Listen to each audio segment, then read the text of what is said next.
Kenobi Part 5 has broken the Star Wars fandom like many things in the world, and I give you my awful take and Goldman's best take. Tales of the Jedi has also had some information. We want to talk about that today. And Jedi Survivor, the sequel to Jedi Fallen Order, has a lot of cool things for us to look at, including a trailer. All that and more here on Chatooine.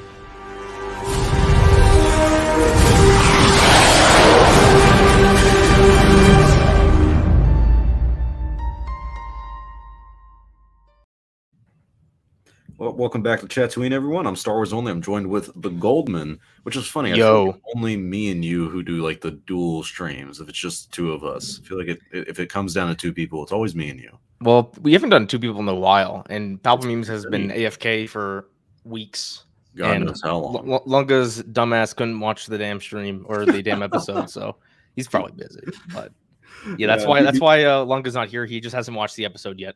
So you remember that one stream that me and you did, and then like I think my Wi-Fi or something like that. We were talking about like some stormtroopers, like I think it was Bad Batch, but like the stormtrooper version of them, the original, and it dropped. It was just you for a while. And this is before we had Chatooine as like a YouTube channel. It was only on my channel. Which, but by the way, if you guys are watching this through Star Wars Only, we are doing this show on both channels at the moment.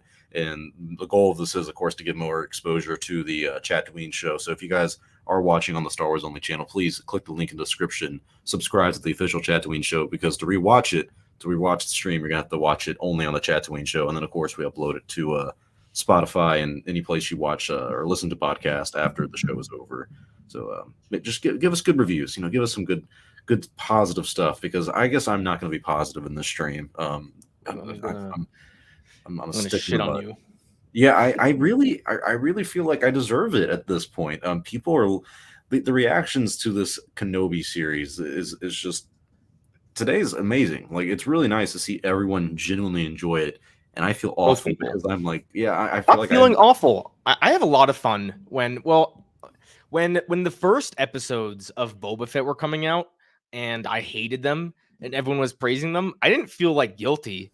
I was just like, yeah, screw you guys. I don't know. Well, like I just don't. I think the difference is that the Boba Fett one, it felt like a lot of people were like, it wasn't just like, oh, only you saw the errors in that. It felt like a lot of people were like, hey, this isn't really as good as we all hope it would be. This show, a lot of people were, mainly this episode, everyone and their mother is like, this was. So I've seen reviews saying that this was like the best episode of Star Wars TV ever, and I'm like, are you kidding me? No, The Mandalorian is a show. You guys realize that Mandalorian does exist. I think if we take out the two Mando episodes of Boba Fett, the worst episode of this series, Chapter 4, is better than any of the 5 Book of Boba Fett focused episodes, besides maybe Chapter 2. My disdain for that show is strong, so that shouldn't come as a surprise. I agree. For me, I even feel like some of the worst episodes of The Mandalorian are significantly better than arguably the best episodes of the Kenobi series. Maybe not this one specifically, Part 5, but like Part 2 and 4. I mean, I think the first episode of Mandalorian is better than both of those, but that's my humble opinion. But if you guys are watching this in the stream, leave a like, leave a comment in the streams. If you're watching on the Star Wars Only one, I think you can leave super chats on that one. Maybe you can or can't. I'm not sure if we even have this monetized, but if you end up leaving a super chat, we'll just guarantee you a answer to whatever question that you have. But more importantly, please just subscribe to the Chatooine show. Follow us on Spotify, anywhere you listen to podcasts. Leave us a 5-star review. Help the show out. And let's talk about it. Let's talk about this Kenobi series. Episode 5 came out today. I've watched it 2 times now. And man, there's a lot to go over. And it's what makes this episode unique is that it shows you so much. So I think the big thing to start off with, because it is just the two of us, we have a good back and forth on this, is what did you think about them immediately showing you Coruscant, but also showing like a young Hayden Christensen or young Anakin Skywalker? Yeah, Anakin Skywalker. Immediately, this is where I feel kind of like a dick. I immediately cringed when I saw like the ponytail, because I was like, you're really going to bring back Anakin, which, whatever. We all knew there was going to be flashbacks. But you talk about like the least favorite aspect of Anakin. When people say they like the prequels, no one's talking about the Phantom Menace or Attack of the Clones. Definitely no one's talking about Padawan Anakin. There's only 2 versions of Anakin you can show.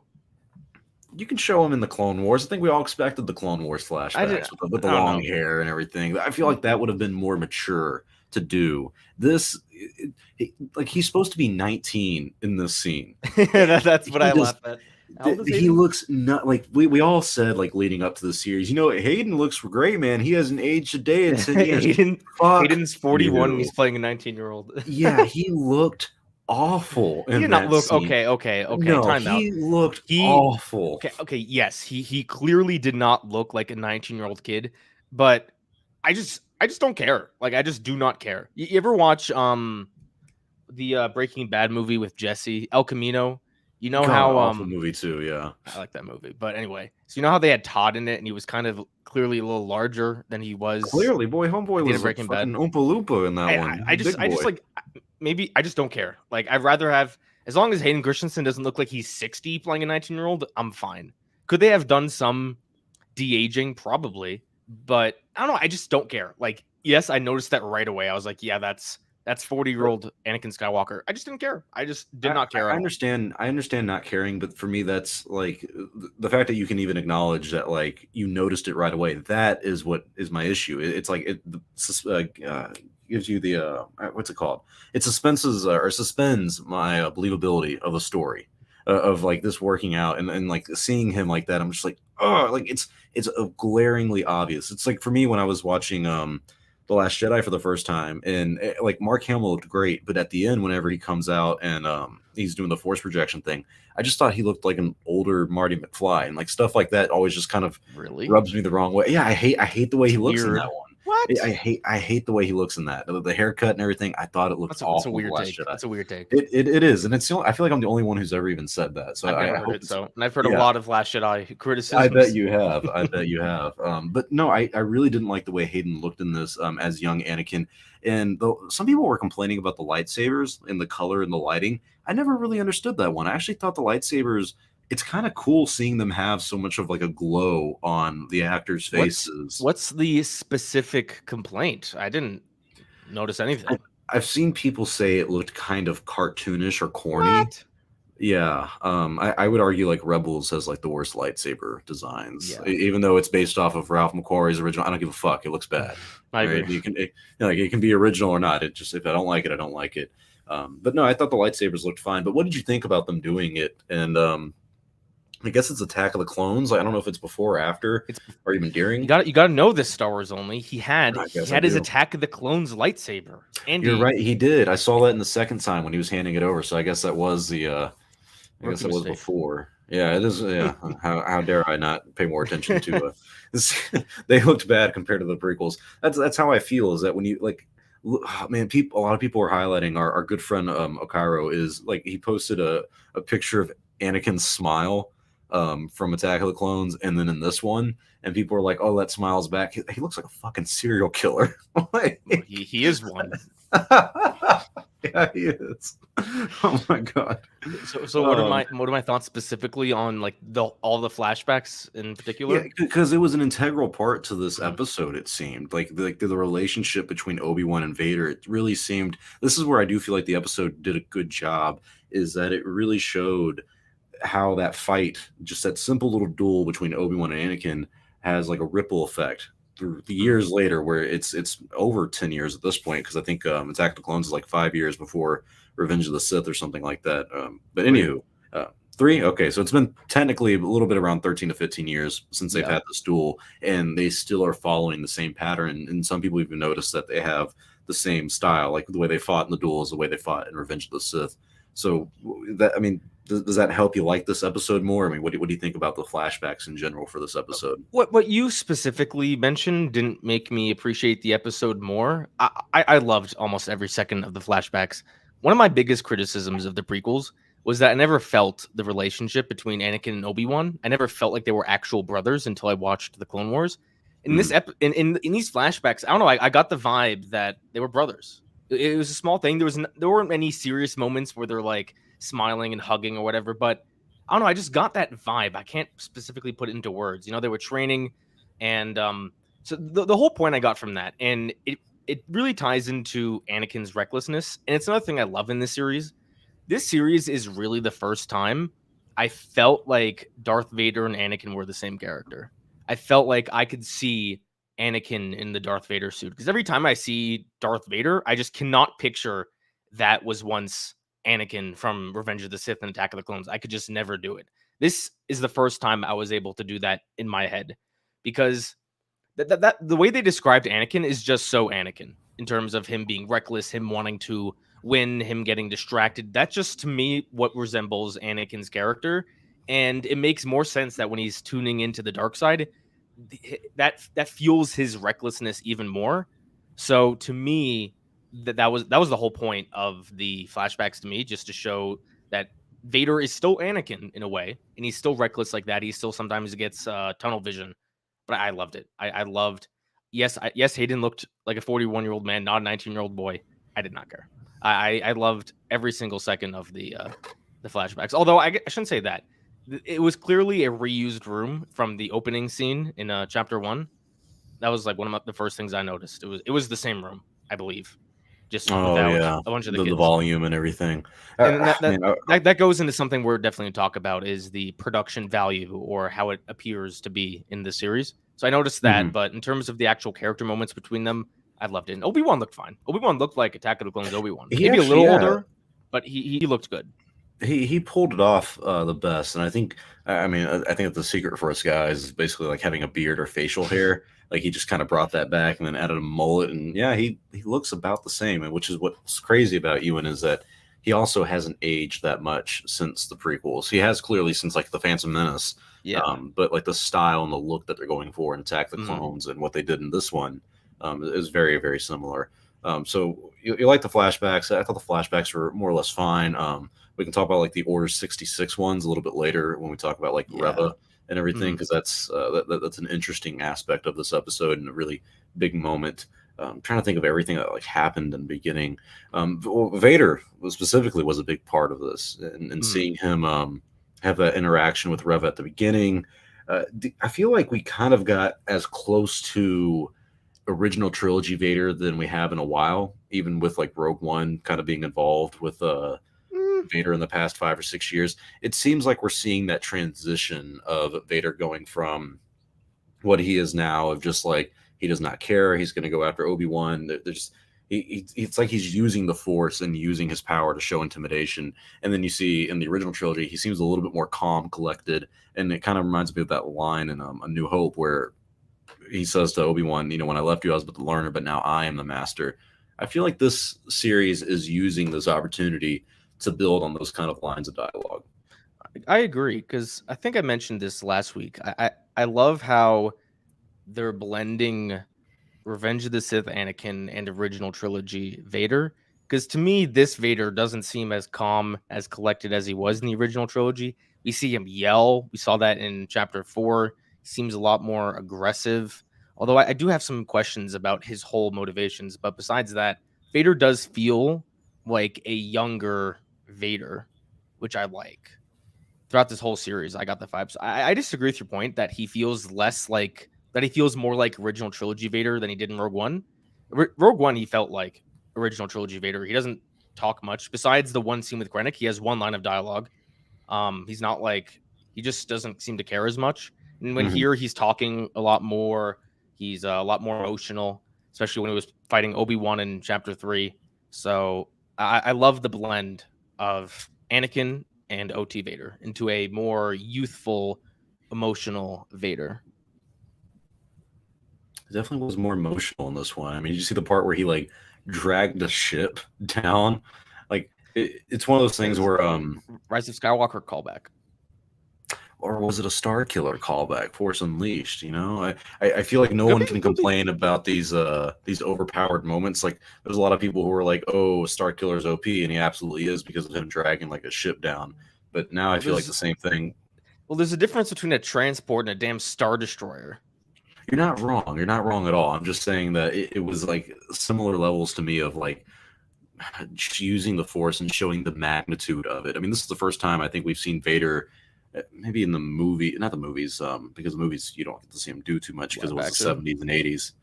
But yeah, and something live action like this where he just uses ridiculous power. I thought it was a bit of a cheap and cop out of the other transport immediately right behind that was it. weird because there was Obi-Wan's plan from the beginning to say, let's have 2 transports, let's just put all of them on the back transport and bait Vader. Yeah. Was that the and plan? he's not going I to guess. sense me 10 yards behind it, or the fact that like he like if you remember, they're all like getting prepared to leave and everything, but like the top of the bunker is like closed off where the ship can't fly out, and then like Leia fixes it or something like that, and she's in the vent, and then everything, like the doors open and they can fly out.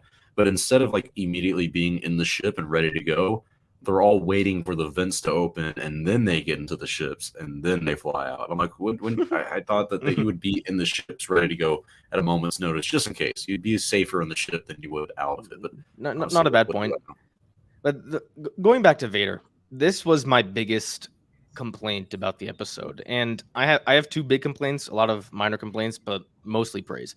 So my biggest complaint is I don't know what Vader's entire plan here was. It is implied at the end of the episode that he knew Reva would betray him, and in a way, he was kind of just using her as bait. My question is why? Why not Vader himself just go down to Jabim, siege the, I don't know what to call it, the base, and then force Obi-Wan to surrender himself, and then you kill him, fight him again, and then you kill everyone else. Why have Reva do it? I don't understand. I don't know. I don't think he knew that she was going to betray him the whole time, because I think he had some faith and trust in her. I mean, he said that Obi-Wan was wise to use you against me, and I mean, even that, like that, Maybe. like the way she like betrayed him, I guess, was kind of odd to me. Like she chose after the fact that he's done dealing with the ship and everyone's gone. When he's just standing there. Yeah, she's like, now I'm gonna attack. I'm like, really? That's the big idea. I love their fight though. The way Vader is just toying with Reva. Although I love how powerful they make Vader, but now in comparison, it just makes him in the original trilogy incredibly nerfed. Yeah. Like, why doesn't he just do the Force blocking with Luke? When Luke jumps off in a attempted suicide in The Empire Strikes Back, why doesn't he just lift him up? I mean, he can pull a transport. He can certainly lift a kid. So I don't know how to. I don't even know how to defend it. To me, it's not like it doesn't bother me. It just it makes Vader in the original trilogy seem far more nerfed, especially in A New Hope when he's fighting Obi-Wan. Yeah, and that's what's weird is that it feels like A New Hope compared to Rogue One. It feels a little bit more natural, that transition from Rogue One Vader to A New Hope. Even though he had the hallway scene, it's not like we really expected him to do that to Kenobi. But then you see this, and it's only 9 years difference between this and A New Hope. Yeah. I mean, I guess feasibly it makes sense that he would be nerfed by that point, or like older and just kind of like doing less. But I'm kind of with you where, like, this is kind of where my issue with like some of the live action stuff, or just new Star Wars content in general, is it doesn't feel like it is coherent with what you would actually see in the movies, and especially lining up with stuff from the past. It's like you expect me to believe that Vader will do all this in the Kenobi series, but he wouldn't do it to the ship that's leaving in Rogue One. He couldn't pull that thing back. I guess it's because they're in space, so it's a little different. But still, there's some things in this that, like, to me, the best way I would describe this series is it's a good fan film. It's a really, really big budget fan film. I hate when people say fan film. I hate it. But it is. I mean, it's not. It's like by their argument, anything that's not episodes 1 through 6 is a fan film. Like I don't agree with that. Well, the special editions are definitely fan films. Okay, I will give you that. All right, George Lucas is a fan of his own films. But no, what I mean by fan film is, like I said, we talked about it a little bit, but like the quality of the production, the way it looks. But for me, the fan film isn't, it's a fan film because it's not made by Lucas or it's a subpar quality of content. For me, I think of it as a fan film as in, this is exactly what I would think Star Wars Reddit would make a Star Wars show like. No, Star Wars Reddit would not have Reva in this show, and they probably wouldn't have Leia either. Aside from Reva, but I mean, hang on. Let's not act like a certain section of people would be upset with Reva, a black female, being killed by this strong white man. I'm playing still. I think that like the prequel memes and all that stuff. Like this is what you would expect from. It felt like fan service. And we said this going in that it was going to be nothing but fan service, and that's what this was. It was. Yes, it was. How is this not like just because there's fights that are entertaining, that doesn't mean it's complete fan service. Like there's a lot of character stuff in this episode that is not fan service. Like what? Like when Obi-Wan's talking to Reva, and the fact that Reva was able to still knows who Anakin was, or the fact that Vader let Reva live. Or I'm not 100% sure, but it's implied that Vader just remembers killing or stabbing Reva when she was young. Yeah, he remembers stabbing her, but it's crazy that she survives 2 fucking stab wounds to the stomach. But to me, the fan service, that was silly. But like to me, the fan service isn't like Reva, like the character moment. That's not what I think of. I think of simply seeing Anakin slowing back to Order 66. All the orders. It looked awful. And that's in the hallway. Why is the Jedi Temple only hallways in these Order 66 flashbacks? What else are they going to show? Literally anywhere else. It's hallways. The chamber rooms. It's a temple. They have libraries. They have fucking statues. They showed that in the first episode. Yeah, you're right, in the first episode. But this one looked exactly like what was it? Was it season 2? I think it was season 2 of The Mandalorian, right? Maybe it was Book of Boba, because it's all the same, where they have Grogu being captured by the Book of Boba. Okay, whenever the stormtroopers are shooting in the hallway, it looked like the same hallway from that one. Can we get some new sets? Can we upgrade the production a little bit? To me, the reason, now I'm not a big fan of the way a lot of this episode was filmed, but to me, the reason why that specific flashback was so close up and kind of shaky cam was, for one, that's kind of just Reva's perspective in that scene. And 2, I don't think they want great cinematography when showing children dying. Like even George Lucas didn't do that. So I'm not going to expect some nice wide shots of Anakin mowing down younglings.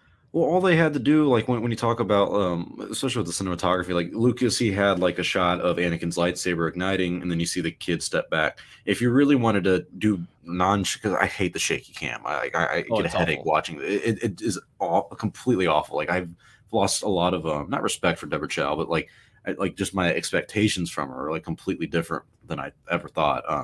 But like for me, like to fix a simple like shaky cam or even the Reva flashbacks is have her hiding behind one of the couches inside the council chamber, and you just see flashes of lights and screams in the background, and all you just see is her face and her reaction, or her crying, covering her ears. Something simple like that would just completely explain the scene. But even with the shaky cam, they literally show Anakin take a fucking swing, and then you see a kid go flying. I mean, he killed the brat. Like I'm sure a certain Star Wars YouTuber is hard about this scene. A lot of people really wanted to see Anakin just slaughtering younglings, and good for them. We really didn't. We saw Anakin swing his lightsaber, and then shots of younglings like flying and falling down. We didn't actively see like a youngling getting stabbed or getting their head chopped because Reva got stabbed from a POV. Not like a great angle. We didn't actually see her chest and the lightsaber go through it.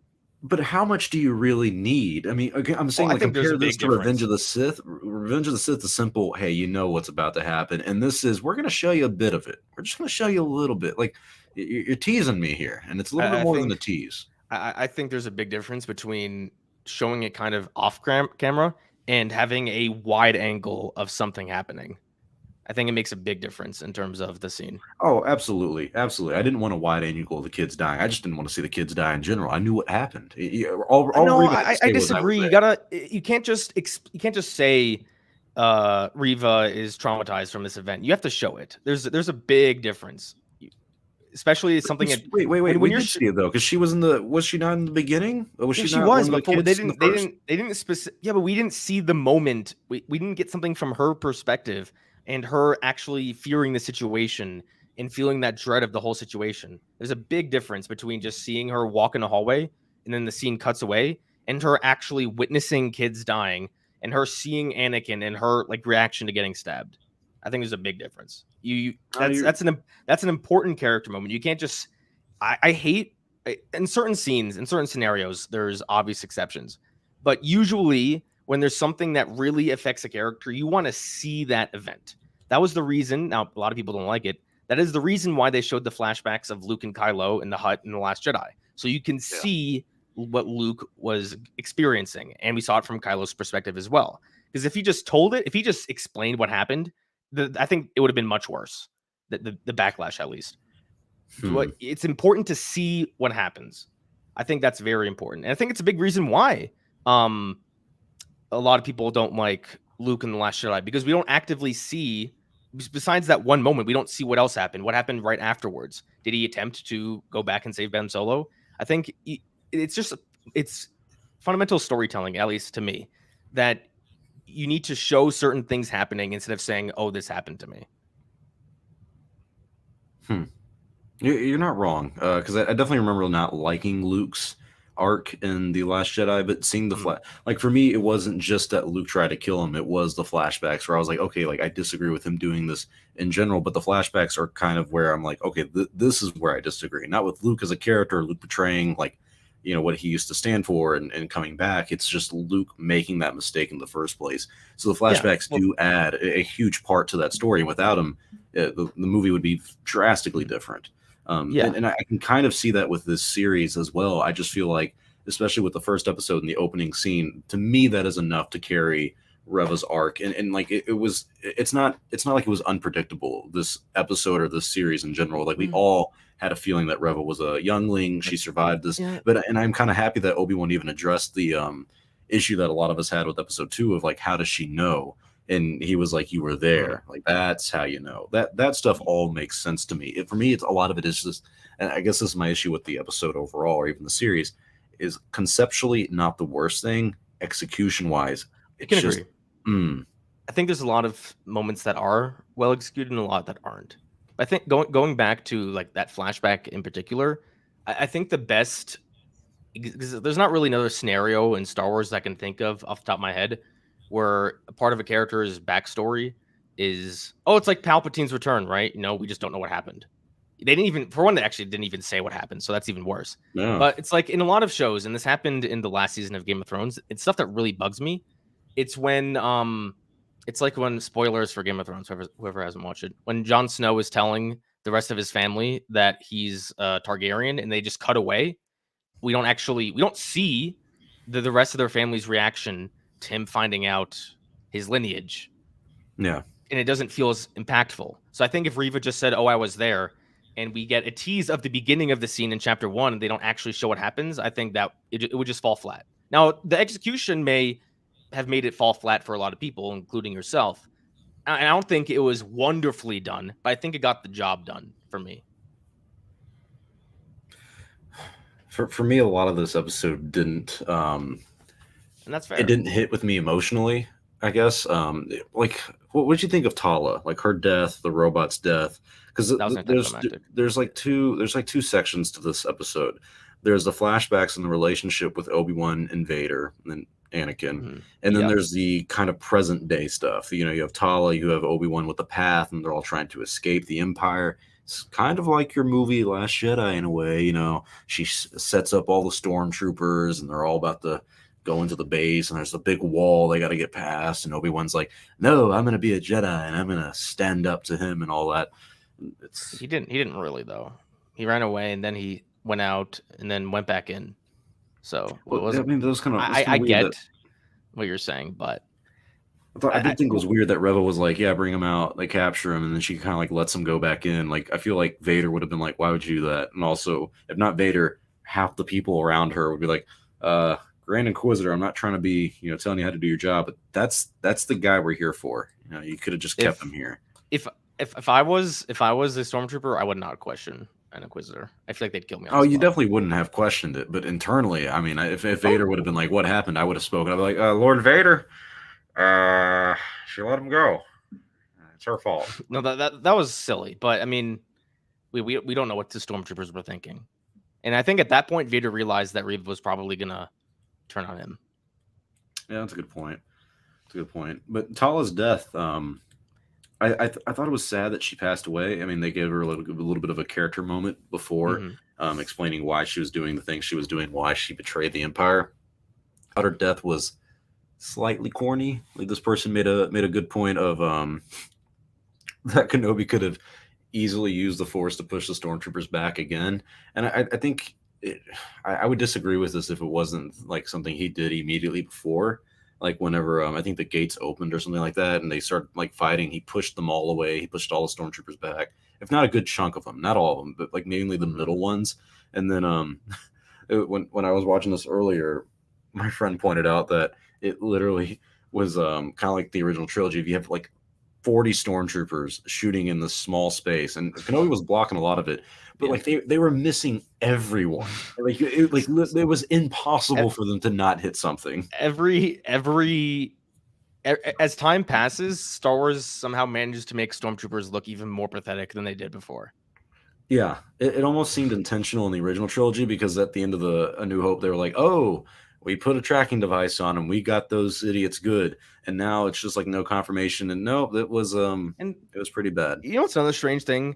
It baffles me how this should be a major mission. If Darth Vader is going on a mission, it should be very important. They should have way more troops there than a single platoon of like 40 stormtroopers. I don't know. I feel like when in Star Wars Rebels at the end of season 3, when they found the rebel base, they sent a whole damn fleet. There was Thrawn was there with his Star Destroyer. There was like 4 other Star Destroyers, 2 I forgot the names, but the types of cruisers that prevent you from going into hyperspace. Like they sent a whole fleet there. Here they send 1 Star Destroyer and like 2 transports down of 40 stormtroopers to invade this base. That of course it's in stuff like that is where this show to me really limits the scope. Not so much the cinematography in a lot of ways. Like, yeah, the cinematography or the shaky cam I thought was really poor, but just because a set is small, to me, that doesn't necessarily make the whole show feel small. And The Mandalorian, I thought the scope was great. And yeah, it was smaller than the movies, but I never felt limited by the volume. In stuff like this, where I'm just thinking there is no reason why there shouldn't be more of a fleet here. I was like, okay, that makes this show feel small to me, or for it to look a little bit more realistic. I mean, that's where my problem with the production goes into. It looks fine. It's just come on, yes. It looks cheesy. It looks so cheesy. It's a cave. It's like what would you expect from a base of people that are hiding from the Empire? It's like totally expected that they hide in something in the mountains. You're not wrong. It's. I'm not expecting the cave to look nice. I want it to look a little bit more believable. Like it's not on a set. Like it's not something I've seen in multiple other films, or like it looks like a limited by the volume. Like even the stormtroopers, like when they were set up, I weirdly wish I could put a finger on it, but when I look at them and then I see the movies even from the 70s and 80s, it's like they just don't look as realistic. They don't look authentic almost to me. And I don't know if it's a digital camera. I don't know if them not using actual film or if it's just lighting. What the Disney Plus films have been using, I've never questioned that. I'm just curious. The Disney Plus shows, they're all probably digital camera work because of the volume and everything that they're using. I know for like the sequels. I don't know about Rian Johnson, but I know JJ was big on. I think all 5 films used film, I believe. Yeah, that would make a lot of sense to me. What do you think about this? Is a common thing I've seen before. And thank you very much, Zach, for the super chat. He says, "I'm disappointed in the generic sounding music." A lot of people have been complaining about the soundtrack in this series. I agree in some ways. I think there's just not a lot of memorable music. I mean, The Mandalorian had the Mandalorian theme, but the Mandalorian didn't have original tracks either. It barely used the Force theme, and that was it. I just think there's not much music that really stands out here. And when it comes to Star Wars music, we have the highest of expectations of anything. Every Star Wars fan across the board expects the music to be top notch because that's what we're used to. All 9 of the main movies have fantastic music. So I think we have our expectations really high. And the fact that we can't really point to a singular piece, a singular theme of, they made a big deal about John Williams composing Obi-Wan's theme in the show. I have no clue what Obi-Wan's theme is. I don't either. Is it the title crawl? Like when it shows? I don't know. I mean, the music doesn't bother me too much. It's servicing its job. I think an expectation a lot of fans had is that the Mandalorian in the Book of Boba Fett feels separate from the Skywalker saga. So it makes a little more sense that the music's a little bit more original and doesn't tie in as much. But for a lot of fans, this show feels like the real Star Wars Episode 3.5. It really, from a absolutely. conceptual story point perspective, it really feels like Star Wars Episode 3.5, and just we're not getting that same level of music, especially in the trailers. They started blasting Duel of the Fates and Battle of the Heroes. We haven't gotten either one here, so the trailer music is better than the music in the actual show, and I mean, like you said, like our expectations are really high, and what's funny is that when I go into these shows or the movies, I never really think about the music. I'm never like, oh, I hope that there's like very, very good stuff coming from the music, or John Williams is going to do amazing this time around. It's like, no, it's Star Wars music. Like, I kind of know what to expect. It's going to be a lot of operetics. It's going to be stuff that's classical. And even the Book of Boba Fett, despite us not being big fans of the show, I love the theme song to the Book of Boba. I literally hum that to myself all the time. But yeah, there's not much memorable coming from the Kenobi series, but for me, that's not a complaint. Like that, like people are putting in the comment section that like probably me, because it wouldn't surprise me, that it's like being nitpicky. Like I think disliking the music for it not being all that memorable is also nitpicky, but also I mean it's Star Wars. Like the entire aspect of us being fans is nitpicking shit. I think good music though is memorable. If you don't remember it, then I don't think it's good. I think those two kind of go hand in hand. Not completely.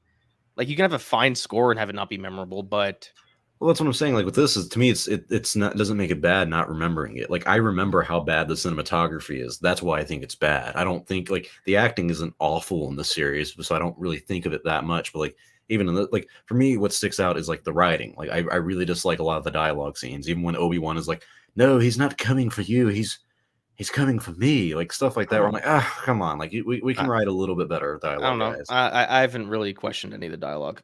Maybe it's just my brain is trained not to question dialogue in Star Wars. That's a very good point. The bar is already they're being low. They're paying homage to George Lucas with bad dialogue. They're like, we're just gonna write it as basic as we can. No one will ever talk like this in the real world, and you can't criticize it because it's George Lucas Star Wars, you know. I wonder what George would think about this. I wonder really what George Lucas thinks about this entire series. If he's like, this is great, and I'm glad they brought it back, or if he's like, I would have done better. I would have done so much better. You know, I'm really curious because there's a big tell with George Lucas about what he cares about or what he's interested in when it comes to the new Star Wars. You know, we've seen behind the scenes clips of him on the set of The Mandalorian, on the set of the Book of Boba Fett. He was on the set of Rogue One and Solo. Not once is there a single image of him on set of any of the sequels. Not once. So I wonder if they brought George Lucas on set for this, and if they didn't, I think that says a lot about what George Lucas's thoughts on the series are. Huh, that's a good point. I didn't even think about it like that. I just feel like the guy doesn't care, but something this big, I feel like he would care about. See, this is an interesting debate a lot of people have. What's more important to the story of Star Wars, the sequel trilogy or this show? A lot of people would argue this show, and I'd completely disagree. I think a sequel trilogy of a continuation with Han, Luke, and Leia is far more important than what happens between episodes 3 and 4. You're absolutely right, because this is what's weird for me about this series is that the sequel trilogy, at least from conceptually, it was okay. What are people nostalgic for in Star Wars? It's the original trilogy. No one. I'm sorry. That's what J.J. Abrams said. Well, that's what the consensus was. 2015. You look at the comments, even when they were like, "Hey, we're doing the Force for Change thing." People were like, "Oh, good. Like we're done with the prequels and all that shit," because the prequels were shit when they came out. And now that we're having this resurgence of prequel love, this episode and this show clearly is love. It's a love letter to the prequels by prequel fans. They're being like, "Hey, this is what you guys have wanted. Here it is." And I'm saying that it was bad then and it's still bad now. Like this is a great comment. That they had a chance to redeem Ewan and Hayden cringe acting. Instead, they took the cheap route instead of just keeping it going. Kept going. I disagree with the last aspect of it, but I do think that like when you look at Hayden's acting in the prequels, it was subpar, at least in Attack of the Clones, and you can say it was the writing and the dialogue. And the what we had in this, the flashbacks, I don't really think it was the cheap route. I thought it was. I don't like the flashbacks of it being Padawan Anakin, but I do understand of trying to build that connection that we were lacking in the original movies, the prequel movies, that relationship that we had. I like developing that slightly more in this, but at the same time, it takes me back to this of, was this the best you could do? And I really don't think in terms of just the whole story. the whole story, but also just with Hayden coming back and Ewan and all this, it was like, are you like to me? This is the peak. Episode 5 is the peak. Clearly, I mean, we'll see with episode 6. It's the last one It's not coming my out favorite next episode. week. I Episode thought- 5 is not your favorite? No, I thought I'm surprised. I thought the first episode was almost a 10 out of 10. I love almost everything about the first episode besides the forest chase. So to me, that's been the peak, and I think this episode goes second. This and episode 3 are kind of close. Then episode 2, and then a gigantic drop off in episode 4. I feel like people are going to say this is the peak, just because of the flashbacks and the fights and all that stuff. To me, this is the stuff where I look at this and I'm like, you're telling me this is the best you guys can do. This is the best we got for Star Wars. This is how my brain is wired in a lot of ways. I think if you just gave me a story treatment of this series, like not so much even a script, just an outline of the whole series, I think I'd be really happy with what I'm reading. Maybe not so much what happened in chapter 4. And of course, what happens in the last episode could change. But for the most part, I'm just really happy with a lot of what they've done conceptually. And I think a lot of these stuff, execution-wise, I think they've done a great job. I think the first 3 episodes mostly did a great job on executing their stories. I think chapter 4 was just a bad story, and they executed it even worse. And this episode had a lot of moments that I really liked and didn't like. So in my mind, if there's a fundamental story there, and they do a decent job executing it, I can forgive it more than a story that I think is just crap and they do a great job executing it, if that makes sense. So I think this episode does have a lot to be desired in terms of certain moments with execution, especially the cinematography, certain shots that do make the Star Wars universe feel smaller, certain little moments in the writing that I question a lot. But overall, I think the reason why I'm happier with this episode, even though I seem to have a decent amount of complaints, is because the underlying story I just still really like. And and then the last episode could change a lot. Depends on what happens. The fact that Reva potentially knows about Luke is concerning. What happens there? I'm interested, but still concerning. So overall, I'm satisfied. I agree with you in a lot of ways that this show could have done a lot of stuff better, especially with chapter 4 and chapter 2 and this chapter as well. But just from a story perspective, I just liked this episode a lot. And there was a lot of things I was just like, oh, they could have done that better. They could have done that better. That's just how my brain is wired.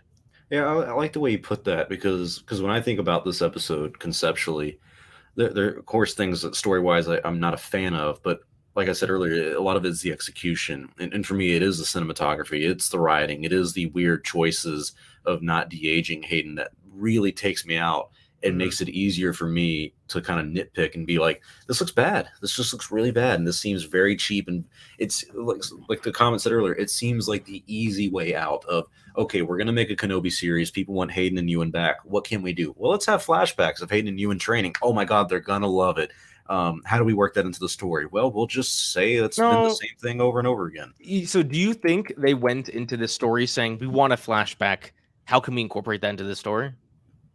Or do you think they had a story and they're like, ooh, a flashback could really service what we're trying to do? Oh, they 110% were like, we want a flashback. Oh, I disagree. Like, that's my problem with the series is that a lot of it just looks from the outside looking in because, man, look at like Empire Strikes Back, Return of the Jedi. They did not make choices, and this is completely different as well. But like even with the prequels, George Lucas intentionally did not make decisions that were, oh, the fans are going to love this. A lot of it was, well, this is what's integral to the story. There's a lot of things in this series that are just clearly, hey, fans are going to fucking love this. And that's completely fine. But I knew that going in, so it's almost not fair to me to criticize it for doing what it was made to do. Oh, I disagree. The prequels may not have done things to make fans happy as a whole, but they did tons of things to make little kids happy. That's the whole point of Jar Jar. You think Jar Jar's stepping in poop and watching an animal shit right in front of him was integral to the story? No, that was to make kids happy. And in this series, part of it, like, I don't know. I disagree. I don't think simply showing Vader being cool is for the fans. I think in the context of the story, it makes sense. In a way, I think at the end of Rogue One, that was a bit more for the fans because it wasn't necessary for the story, but it still worked. In this series, I don't know if a transport's flying away, I just like it makes sense to me that that's something that Vader would try and do, pull it back. And when he was fighting Reva, especially when he was blocking it with the Force, and then he just simply took the lightsaber from her, gave one back, and then beat him again. That just, to me, that seems like something Vader would do. Now, up until the point where he just stabs her and leaves her there, that is not something Vader would do. But everything up until that point, I thought that was. I didn't get the feeling that, oh, they're doing this just to make fans happy. Like, there's a lot of moments in The Rise of Skywalker and The Force Awakens that was like, yeah, they're just doing that, to make fans happy. Like, the whole point of the Starkiller base was to just make fans happy. So, but in this series, I just, there's some moments like that, but I haven't gotten a lot of that. I need to think specifically about certain moments and if I feel it, like feel that, and I don't think overall I do. Yeah, see, I'm on the opposite side of the fence with like even the battle with Reva and Vader.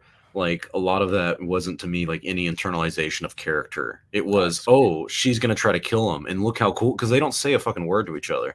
She just shows up and is like, and he's like, they talk to each other right before they start fighting. He says one thing, which is, it was wise of him to use you against me, and then they keep fighting. They fight, or more accurately, she fights him, and he's like swinging and missing it, and he's just doing his own little thing, and it's cool, but it doesn't add anything to their dynamic, their relationship, his feelings towards her. What adds to it is at the end when he is like, he really didn't think I remembered you, and he does, like, it feels like a cruel joke in my opinion, where, and not in a bad way, or being facetiously, I'm saying it's a cruel joke on Reva, that he is like, I'm going to stab you in the stomach the same way I stabbed you before, you little brat. And I'm just baffled that she lived both times. Poor fucking Qui-Gon Jinn. Two people have been stabbed 3 times in this series, and he is the only motherfucker who has died. Han Solo died. Oh, he did get. But no, he would have lived if he didn't fall off the cliff. Yes, he would have lived if he didn't fall off the cliff. He would have. You cannot tell me. You cannot tell me that this 9-year-old girl can survive a gut stomach pinching lightsaber wound. Listen, and Han Solo can't. That man was surviving off of liquor and weed. Ever since Revenge of the Sith came out, it has been a standard now that dark side users can survive stupid shit through pure hatred. Anakin did it. Darth Maul's was the worst offender of all. Absolutely, this. He got cut in half. So if that is allowed, I can forgive people getting stabbed in the chest. Even freaking what's his name? Kylo in Rise of Skywalker. Right before Rey force healed him after she stabbed him in the chest, he was just chilling there. He was just laying down like he didn't look like he was about to die. What? He didn't look like he was about to die. Oh, okay. I thought he was going to die in that scene. Maybe, but I didn't get the implication that like to me he just looked like he was lying there like just like mentally shaken by the fact that his mother just died, not that he was actually dying. That's just the way I saw the scene.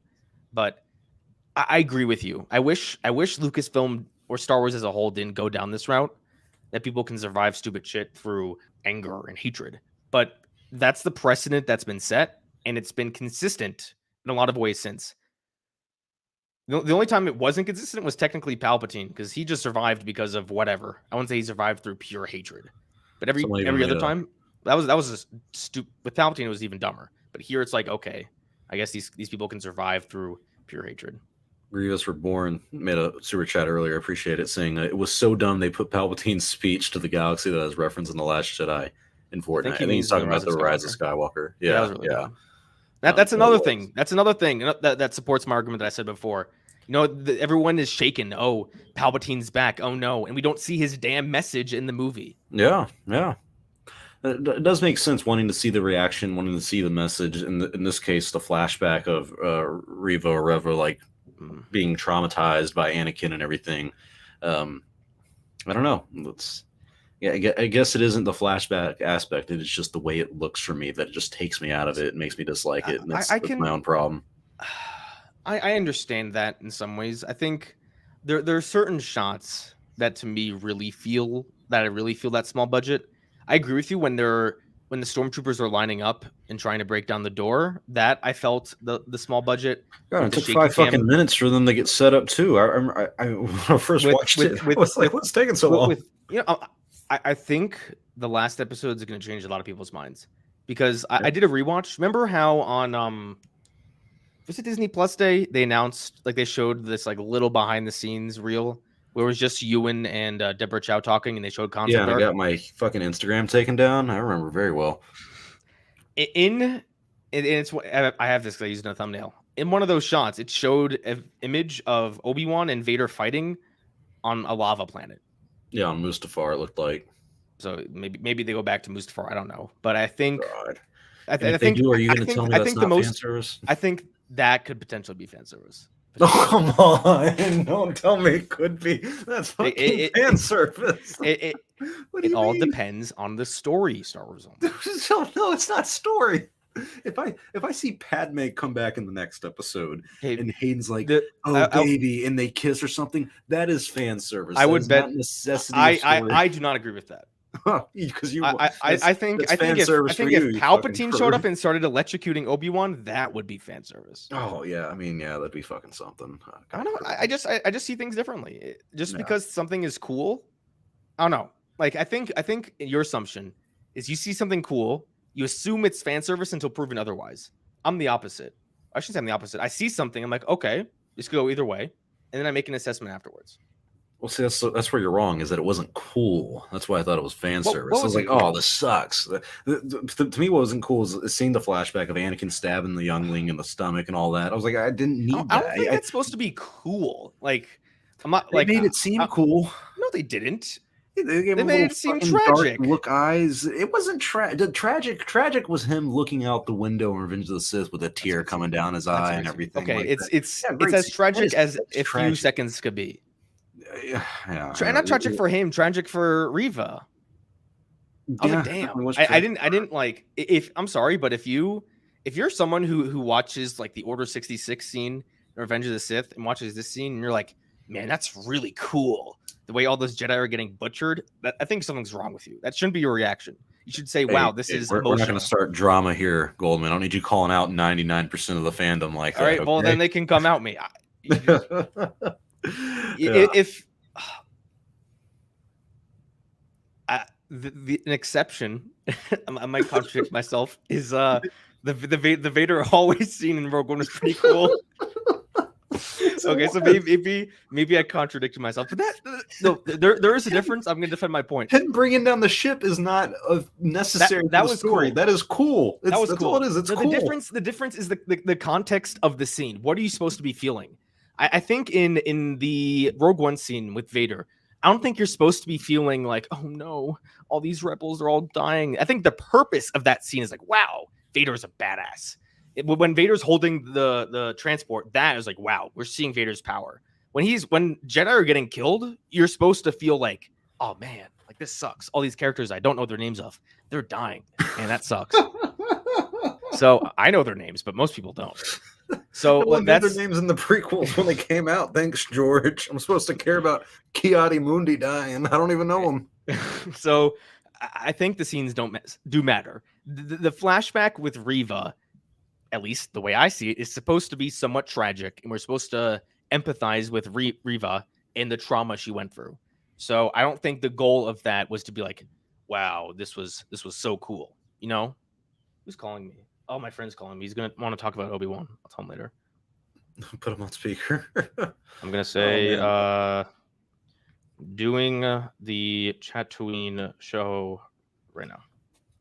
Last little bit before we move on from the Kenobi stuff. We do need to talk about the implications. And thank you this is an awesome name, by the way. Lego My Django for the $20 super chat saying, ironic how Luke and Leia were made to be the balance, but in Kenobi, they just point at Luke and keep their focus on Leia. And all because Kenobi had to save Leia for 5 parts, Yoda would be disappointed. I understand the sentiment. I kind of disagree about I disagree. It not being balanced, just because I feel like it actually is kind of unique having this series being about him saving Leia and giving her kind of a very good quality of life where she goes back to her family and the people that care about her. But also in the meantime, his main goal was to protect Luke. I mean, that was the mission, right? Bail Organa was going to protect Leia, and then he would protect Luke. I mean, that was kind of the agreement. So I think Yoda would be definitely disappointed, but he's also chilling on Dagobah. What the hell does he even know? I think, what do they mean by balance? In terms of just character presence in the franchise, they seem pretty balanced. But let's be real. In terms of just the Force and their balance in the Force, Luke is just, Leia's like at 1%, Luke's at like 99%. Yeah. We saw Leia use the Force In The Last Jedi, when she did the Mary Poppins thing, which almost everyone hates. And the other time we saw it was a flashback in Rise of Skywalker, where we don't actually see her face besides one shot where she goes like this and lifts the helmet. So, and even in this show, like we haven't blatantly seen her use the Force, and they are both equally as important. And like to me, it's more realistic that before the events of A New Hope, Leia would be a lot more active in terms of the grand story than Luke would be, because Luke's supposed to be doing nothing. I guess like some minor things could happen to him as a person, but in terms of grand story, he should be doing almost absolutely nothing. Leia, she became a leader in the rebellion. So did I think that she would be in this series and that she'd play a crucial part? No, but it's not like I don't feel like there's so much Leia favoritism, because I mean she's in the series. Not Leia's allowed to be in her own series, and like Luke is allowed to be. This episode, she didn't really have a lot of like spotlights or highlights in this episode. But hang on, a small nitpick I forgot about that I probably was going to put in my review is I absolutely hate the tonal shift. It literally reminds me of Ben Burt in the Phantom Menace screening with Lucas, where he goes, in a span about 90 seconds, you go from lamenting the death to a hero, and but right after Tala dies doing a suicide bombing. Literally the guy from Marvel, whatever the fuck his name is like they're all like, oh, I can't believe, like Obi-Wan's like regretting her death, and then in the background I hear, Leia, how are you coming along? I'm almost ready. And he's like, she said she's almost ready. Like, I'm sorry, you can't have it be like, oh, I'm supposed to take this death seriously, and then 30 seconds later this comedic thing while we're literally like not we as an audience, but literally Kenobi is mourning her death. That is the stuff that makes me feel like this series is corny, executed poorly, and just tonally all over the place. Like that. Look at my Django. Thank you. Remember when death mattered in Star Wars? What did you even think about the Grand Inquisitor coming back? Homeboy got stabbed in the gut, literally walks on stage without a fucking beat, and is like, "Ha ha!" I love that. I absolutely loved it. It was a huge. Oh my god, I loved it. For one, I guess we know the Grand Inquisitor is going to survive. I saw a funny meme where, I forgot what he said exactly, but he's like, the power of hatred can do wonderful things. I saw a funny meme where it's like, the power of being in a show that takes place 5 years from now can do wonderful things. So it's like, that's really why he's alive. So, I was relieved, actually. I was nervous that they just wouldn't say anything. And then in a comic or a book, they would explain, oh, he's alive. Or we know he's alive, they didn't go the clone route. I'm really glad they didn't have him come back and be like, oh, I'm a clone. So it's just I'm glad he just kind of survived. But at the same time, it's like it's back to the stabbing people in the stomach thing. It's like, okay, what kills people? Because if I chopped off his head, he'd still come back and he'd be like, oh, the will to hate. I think it's silly that characters can get stabbed and then not die. But I don't hate that. What I hate is when a character has been written to die, and then in another story, they are now alive. Darth Maul, Boba Fett, Palpatine, those are the three most glaring examples. If, God forbid, Mace Windu ever comes back, that would be a huge offender. But like when the Grand Inquisitor died in Chapter 2, I do not believe for a second that was written with the intention of him actually being dead. Oh, so 100%. To me, when I agree somewhat with the sentiment when death mattered in Star Wars, because I do think they're kind of going away from that. But I don't think there's any offenders of that in this series, because I don't think characters have been written to die and then have come back to life. Yeah, I don't think, and this is very true, she was. I don't know why I accidentally clicked on that comment, though, but shout out to you. If they intentionally write a character to die and they kind of like shift away from that, that's upsetting, because we all have seen Rebels. We know how the Grand Inquisitor dies. So him dying in this series would have been an issue, and a lot of people were up in arms about that. I don't care that he got stabbed. I guess necessarily, I would have preferred him to get stabbed and him look at her and like be like, "This hurts, but I'm still alive. this isn't anything." Like that would have been crazy to me. Him just coming back and walking on stage like I'm supposed to. I don't know. I love it. I was just like, to me, it was a big, like, the whole point of that was supposed to be a huge fuck you to Reva. Just like, oh man, you just got played hard by Vader, and seeing the Grand Inquisitor just walk out, it was like, yeah. Fuck you too. Like, you got played by me as well. The fuck you was stabbing her in the stomach the second time in her life. It's been 10 years. He's going to stab her in the same spot. Yes, that specific action I did not like. but the context around that scene, I really did. Yeah. Well, next thing we know, Mace Windu is going to come back. Well, you know what's going to happen to me if that happens. So.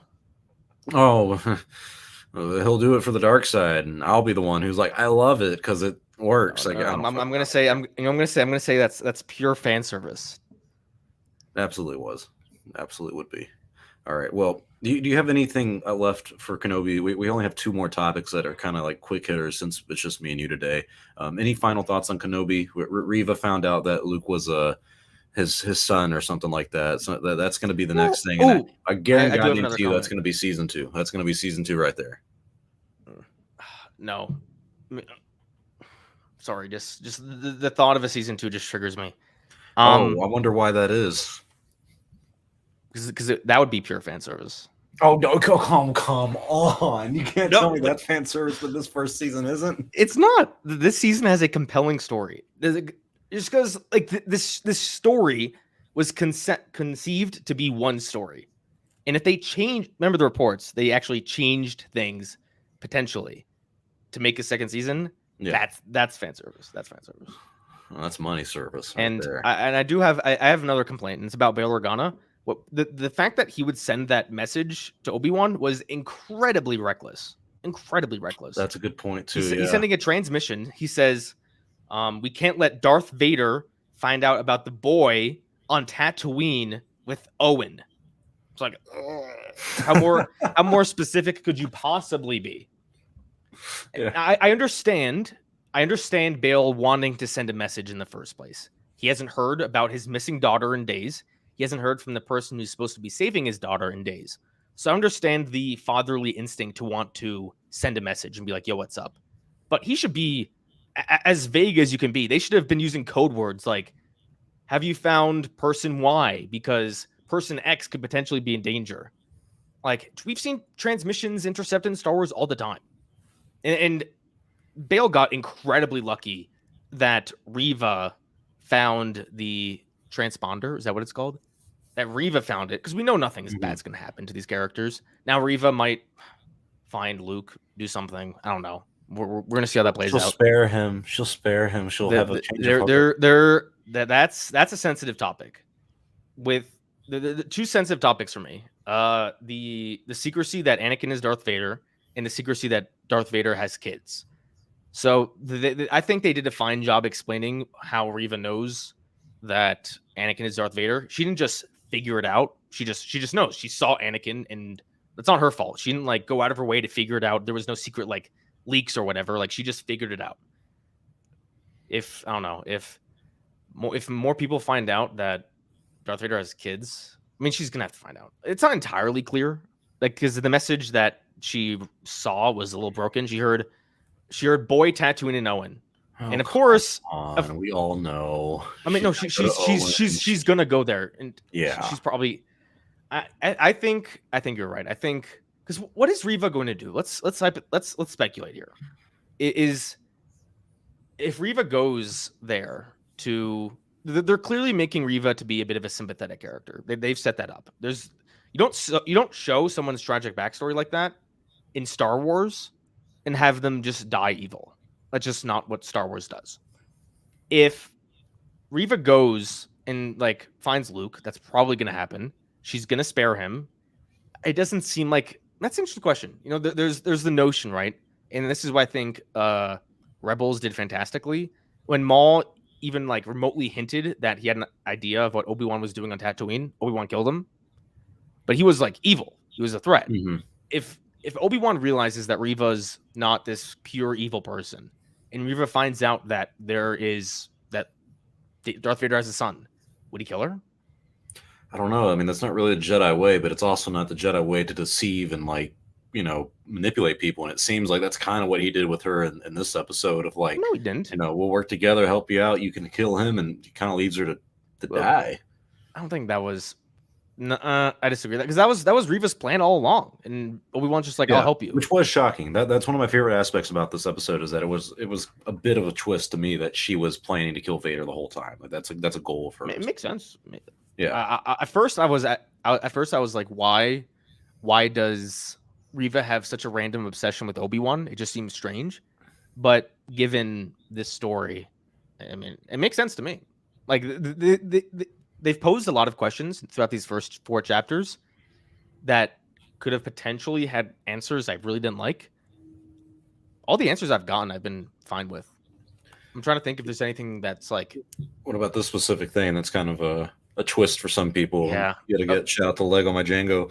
Leia doesn't remember Obi-Wan in the Jedi, and he's calls it that's bullshit. Disney Force power, Force mind wipe. Because I think the only criticism there is that when she hears about Ben Kenobi and Obi-Wan and A New Hope, she doesn't really show all that much of like. It's kind of like remembering, I guess. Kind of like Obi-Wan did with R2-D2.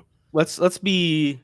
There are 2, maybe 3 potential instances of where Leia would have realistically shown any emotion about Obi-Wan.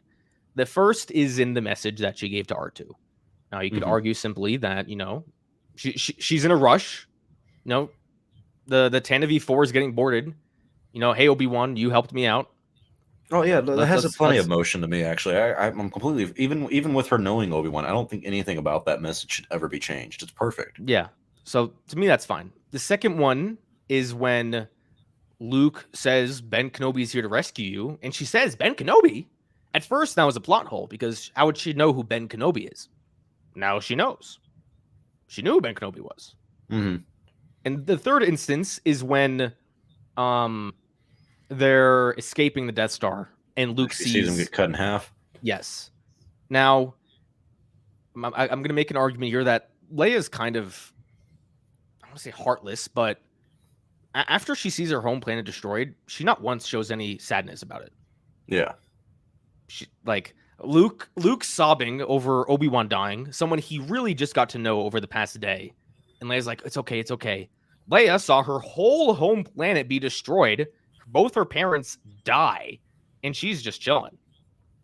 Well, because the cousin died. That's why she was okay with it. Douchebag. The younger Lunga, you mean? No. That's a good one. Yeah, because he doesn't respect the importance of adoption and found family. So of course that's a younger Lunga.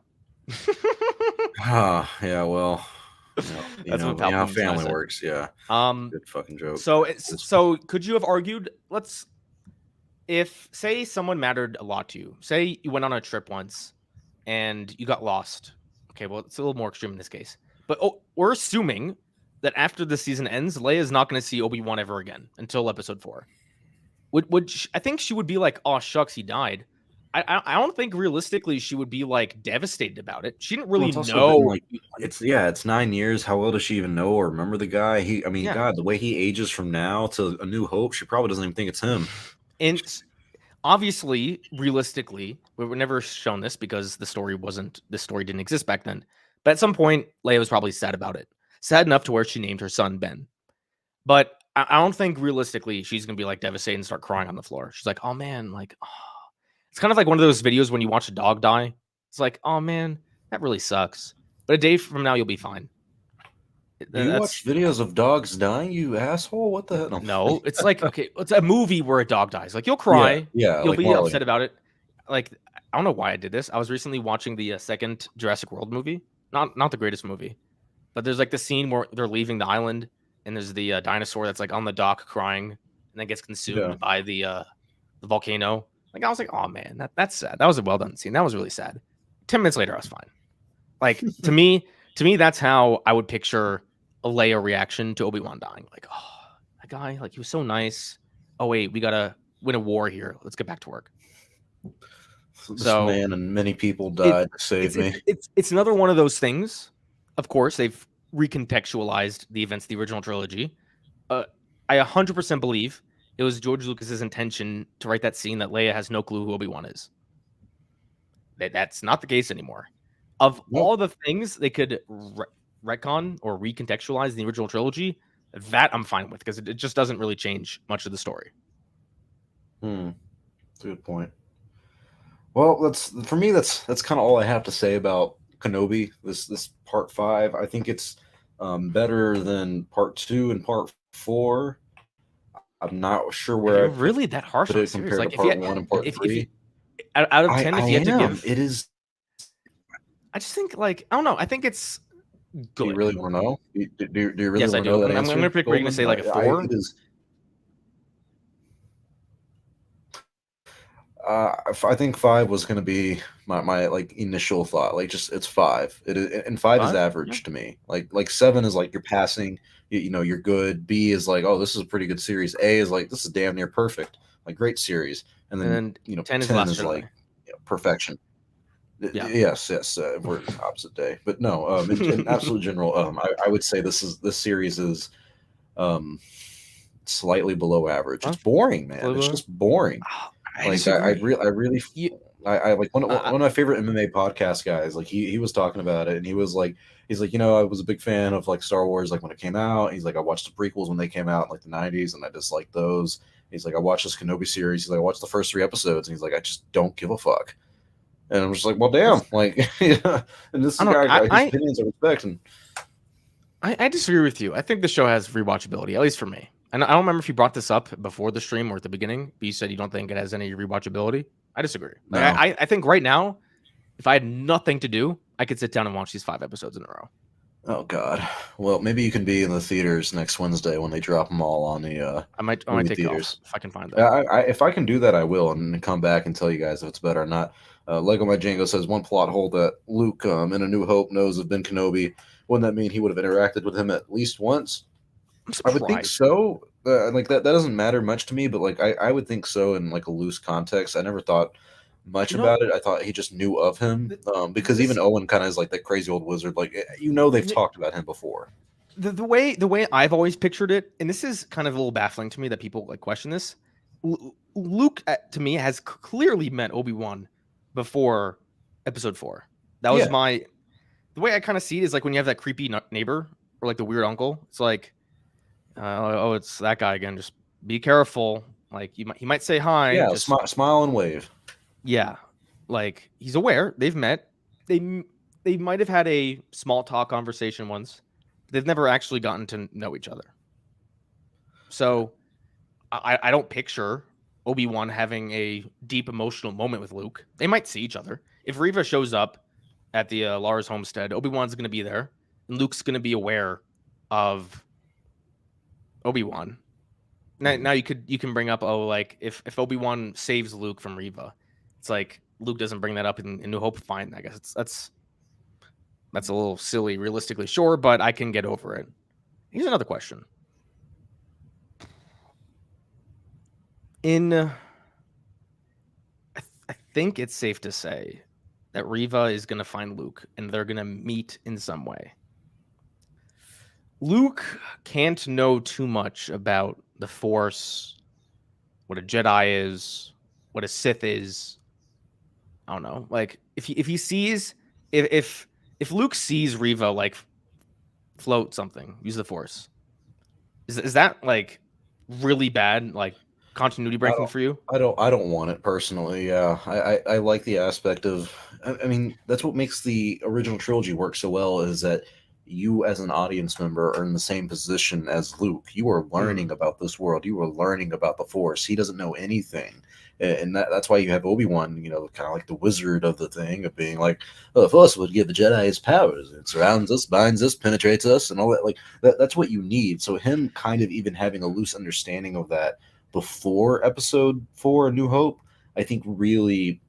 It's not that it continuity. It breaks believability of his character and just that story. The context surrounding the original trilogy has completely changed. If you do that for me.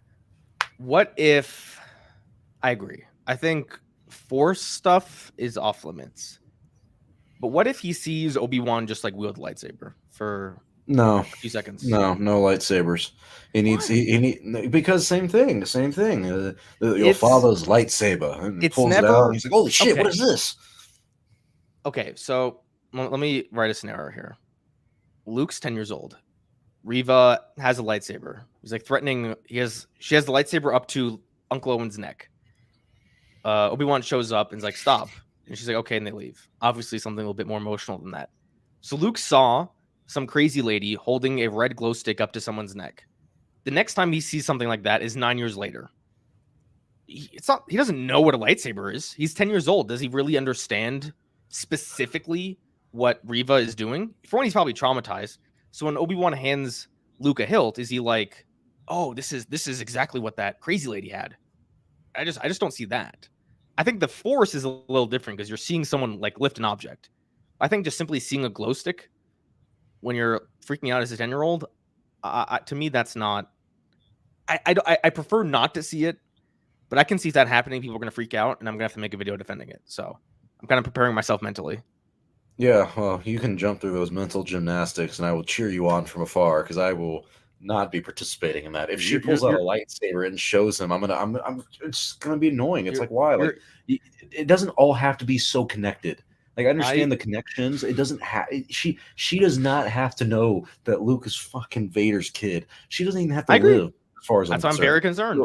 I'm terrified. If they do that, I just will continue to lose respect for the storytelling and the narrative.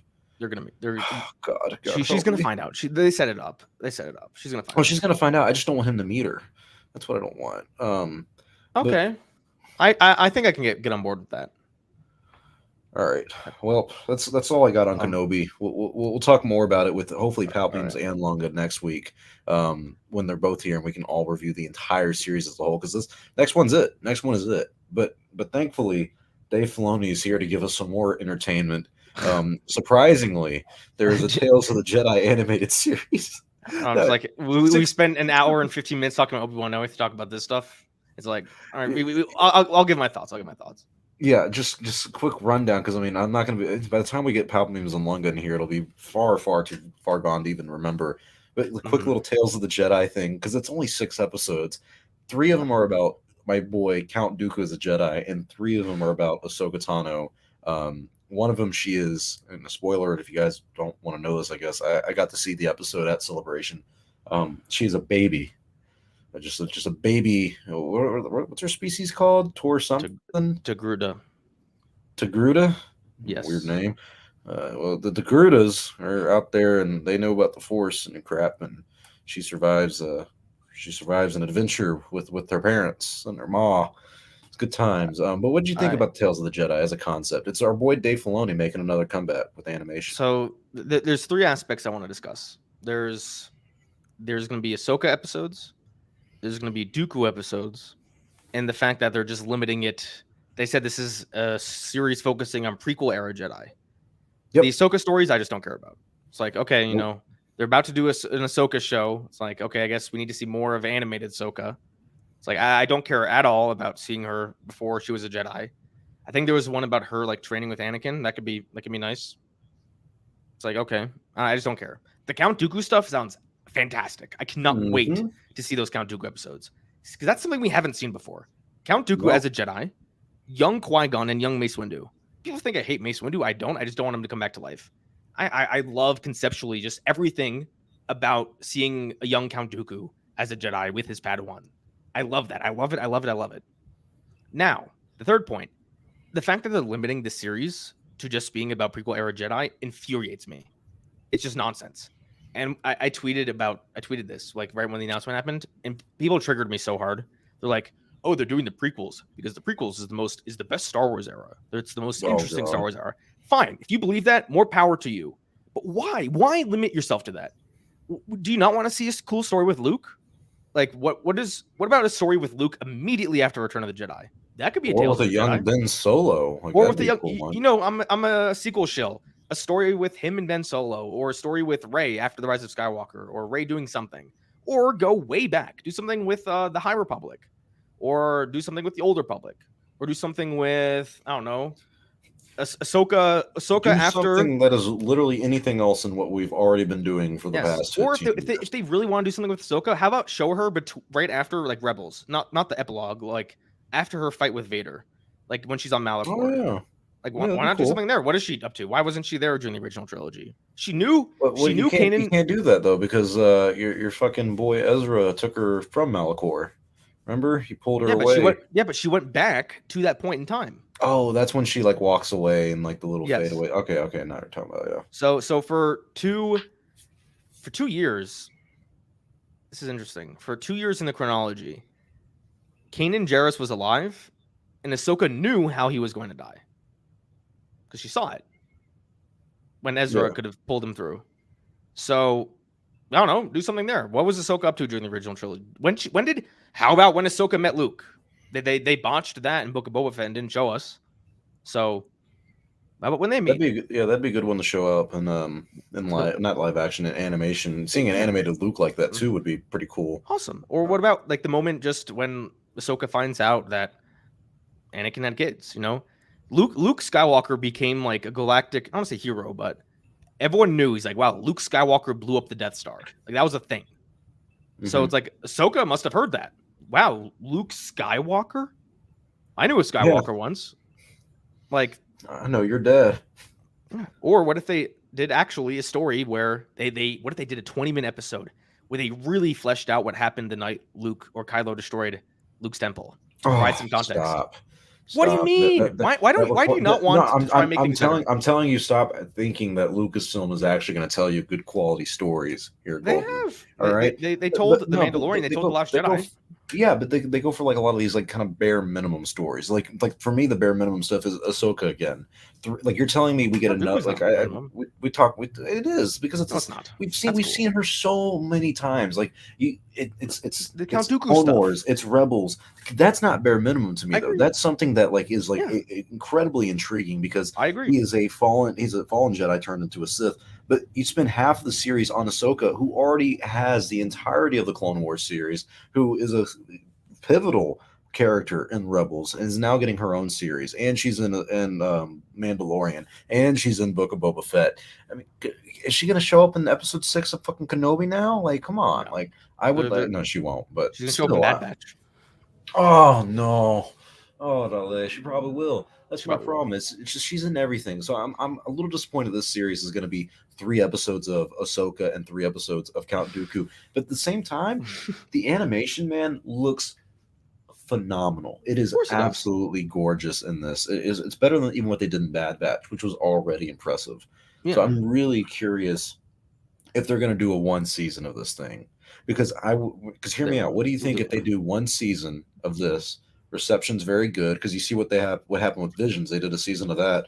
They're already planning a 2nd season. I'd be surprised if they just do 1 season of Tales of the Jedi. What do you think if they did 1 season on prequel Jedi like Ahsoka, like Dooku, and then they do another season maybe on sequel stuff, and they're going to annoy the shit out of me with this, and they're going to do 2 episodes of Ahsoka, 2 episodes of Ben Solo, 2 episodes of Luke, and like that era, and then they do another season that's all High Republic Jedi. Would that help you feel better about it? 100%. 100%. Okay, well, I'll talk to Dave. There is no way you can put Ben Solo on my TV in any way and have me not be upset or have me not be ecstatic. Really? I'll send you some Rule 34 comic books. Okay, besides porn, you freak. Just saying. You got me there. All right. Shout out to Grievous Reborn paying the bills over here. He's saying it's a bit disappointing it's not about the old Legend comics. It would be the perfect way to introduce the Sith race to the normie Star Wars audience. No. This series is about Obi-Wan Kenobi. I don't want to know about the Sith race. I thought he was talking about Tales of the Jedi for a second because you can do some old stories. You're right. I think my memory just skipped this conversation we've been having for the past 10 minutes. Like, I don't know. All right, we can. I apologize, Grievous Reborn. I hate that name. I apologize to you though. I love the name, buddy. I love the name. Did you've played Fallen Order, right? Please tell me you have. Of course I have. We've talked about this. Okay, I'm sorry. I have some friends who haven't. I think Lunga still hasn't even finished the damn thing. Well, Lunga's an old man. He's old, yeah. Motherfucker can't figure out the controls. But Jedi Survivor, they showed a trailer for it. Let's see if we can play it if my fucking internet would even allow me to. Oh yeah, we're doing 2 people. I thought this looked fine, man. I thought this looked really cool. Yeah. I'm surprised they're going 5 years in the future though. Like this is really close to Kenobi now, isn't it? Like same time. I don't think that means anything. Solo took place right around Kenobi. You don't see Han Solo. Yeah, you're right.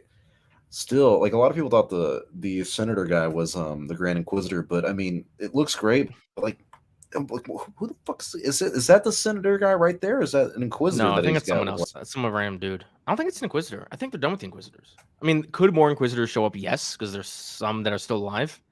I don't know. I just don't think. I think it would be boring to tell another story with the Inquisitors. Yeah, that's a good point. What about Vader? Would you want Vader in this at all? No. I mean, if he shows up, like, I don't know, just to me, I want to learn more about Cal Kestis and have it be more like self-contained. I liked Vader's appearance at the end of Fallen Order because it made sense. They were in Fortress Inquisitorius. Yeah. But I don't know. It's like having Vader show up in season 3 and 4 of Rebels. Just not necessary. Like they don't. Vader and Cal Kestis don't have some sort of connection. Like, yeah, he's a Jedi. Vader would like to hunt down Jedi, but besides that, there's just. I feel like it seems a little much for Vader to just hunt down one random Jedi. I feel like Vader has more important things to do. That I he say that a lot. does. Like, oh, we got bots in the chat. Oh, welcome back, guys. The real Sith have returned. I don't know. I'm kind of curious what's going to happen to Mirren in this game, though, because I feel like she Marin has like a lot. Yeah. said Mira. Oh, I thought it said Mirren. That's her name, right? Mirren? Maybe Marin. Yes, Marin, or yeah, I'm saying Mirren. It's Marin. Sorry. Marin. I guess it's fucking Italian or something like that. Marin is kind of hopefully being the sequel, but Yes, I can't tell if she was the girl in the tank or what's happening with her. That But was a dude in the tank. that was a dude. I thought it was a dude. You can That's see a like dude. there's no boobs. Doesn't mean it's not. Women don't have shoulders like that. Don't assume gender anymore, I am Goldman. assuming. This I am is Star assuming. Wars. I would love to meet a woman with shoulders like that because she could kick both of our asses if that person exists. Those are like Gina Carano shoulders. Women don't have those shoulders. You took the word out of my mouth. I was literally about to say, well, there's a certain female. 99.9% of women do not have those kinds of shoulders. Those are big shoulders. That's a very, very good point. Yes, you sexist pig. It's just it's okay. sexist. Well, I guess it's a dude in there. What happened to Murren? What happened to Mirren? Yeah, we didn't see. We didn't see Sayre. It's a teaser. It's a teaser. Yeah, that's true. We didn't see her. I think I wouldn't be surprised if she was dead by this point. I feel like she should die in this game. I feel like that's going to be a big emotional loss. I am such a big Marin fan. I'm a Cal Marin shipper. I want them to get together and have babies. Hell yeah, she is the gothic girlfriend that we've always wanted since we were in middle school. Ever since Cal should get one. Ever since they held hands in on Dathomir, I was like, yes, they can't kill her. I want her. What if I want them to do something like unique? Like, can she become a Jedi? Can she? Is the Dathomirian magic, like the Night Sister magic, is that like just an altercation on the Force, and they just use it in a different way? Why can't she become a Force user or a user? I mean, even if she's not a Force user, she can do some pretty cool shit. Have her become a Jedi. Yeah, she is a Force user because she uses the magic. I don't know. I don't want her to become a Jedi because what I think is cool is if we play this game and she is like a playable character. Like you get like 4 or 5 missions with her and you can explore with her, but she doesn't even use a lightsaber. Like that would be cool to me. That would be cool. She doesn't need to become a Jedi, but it's like it would be an interesting story for me, not something I want. I just want to play as her regardless. I want a story about her and Cal. Like the first story is about Cal, then this story should be about both of them. I don't know if they do a third game, then it could be about some random person. But I just want I want them to both be the focus, not just Cal. Yeah, no, I think they both should be, but I agree with this comment that I think that like Seer should die in the sequel, not because I dislike the character. I just think because you know me, I'm a big fan of people Jedi dying before episode 4, and I think her and what's his name, Grease. I mean, he doesn't need to die, but like, I mean, you saw the ship; it crashed. I mean, there's something impactful that's happening to these characters in this one, and I was such a big fan of the first game. I'm just really curious on what's going to happen in the second one. But even people use the title Jedi Survivor. Survivor's singular. So does that mean Seer dies and Marin dies, or is it just Cal? Is he the survivor? Is that it? I think you're reading too much into that. It's not even a. I'm just offering you what the internet has fed me. Well, the internet on the table here. I think it's dumb. I know we're on it. It's where we make our living from it, unfortunately. Night's lightsaber was nephew sleeping. I love how The Last Jedi is still prevalent in these comments. Was it such a great movie? It's the forever debate. I don't know. I'm scale of 1 to 10. How excited are you for Fallen? Is it? Survivor. It's aged like fine. It's been 5 years, which is crazy to think about, and I'm so excited for the future of Star Wars and the movies that we have no idea that are coming out. The Fallen Order came out 2.5 years ago. They should make a movie of a cow. You know who should play him? Cameron Monahan, whatever the fuck his name is. The guy who literally plays him. Yeah. When it comes to castings, I don't care as long as Brie Larson plays Revan. Oh yeah, it came out in 2019. Yeah, and it came out in November of 2019 or October. Yeah. I think I'm lagging on you. Years. No, 2.5 years. No, my thing's messed. What's going on? No. Am I lagging? That's okay. Hello? We may be having technical difficulties, people. I think either I'm or you're lagging. One of us is far behind. All right, chat. If you're listening to this, who's who's lagging? Like I feel like I'll say something, and like 3 seconds later he'll reply. I'm like, oh, there we are. This poor Zach. Anyways, I think can you hear me, Goldman? Are you all right? I think you're there. I hear you. Yes, you sound fine. We're just not in sync. Because I can always see you. Yeah, it's definitely me. It's always got to be me. Dutastic's saying it's me. They're saying it's you. Thank God. Yeah, lucky you.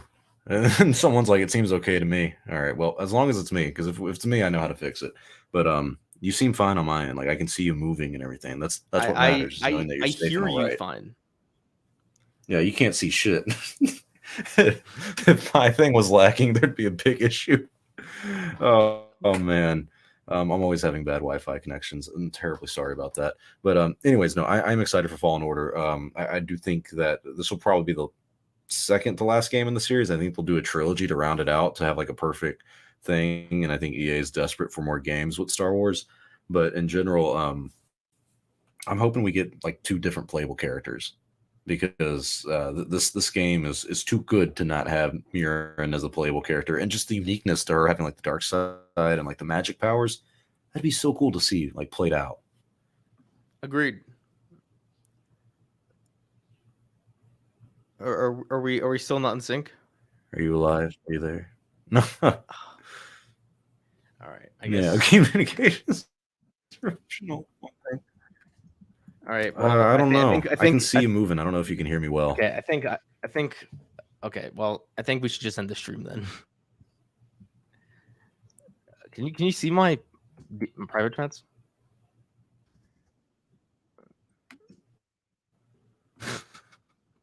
It's never happened before. Yeah. Call it a day. If Goldman can hear me, no, everything's okay. I can hear you. I can see. Yeah, I can see you. Yeah, I can hear you and see you fine. I don't think you. Well, you definitely can't see me, but you can hear me late, which is sad. But anyways, yeah, we'll end the stream here if you guys can hear me. As long as you can hear me. Oh my God. All right. Thanks for tuning in, guys. Sorry about the technical difficulties. We'll see you all next time. Oh fuck.